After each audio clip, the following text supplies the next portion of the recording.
In today's video, I'm going to teach you how to assign owners to items in a monday.com board. If you want to keep work organized and make responsibilities clear, assigning people to items in monday.com is one of the simplest and most effective things you can do. It helps everyone understand who is responsible for what, and it makes follow-up much easier as your board grows.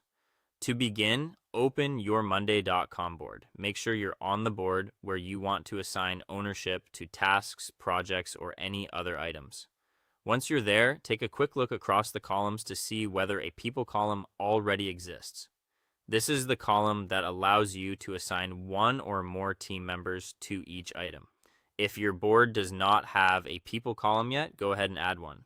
This step is important because without it, you won't have a dedicated place to assign ownership. Adding the column gives your board more structure and makes it much easier to see responsibility at a glance. Once the people column is available, find the item you want to work with and click the people cell next to it. This opens the assignment options for that specific row. Think of this as the place where you connect the task with the person responsible for moving it forward. Now, search for the team member you want to assign.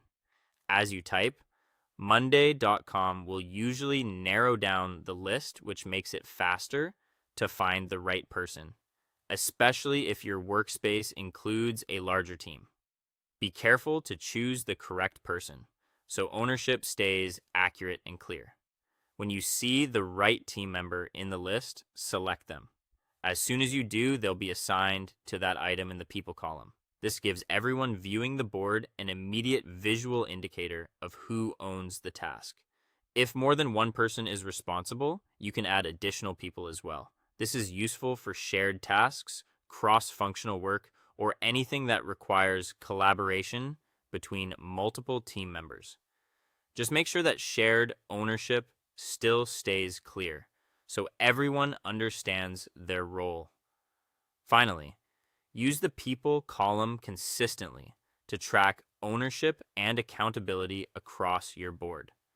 When every item has a clear owner, your team can reduce confusion, improve communication, and make progress more efficiently. Keeping assignments updated is also a good habit, especially when priorities shift or responsibilities change. That's how to assign owners to items in a monday.com board in a clear and organized way.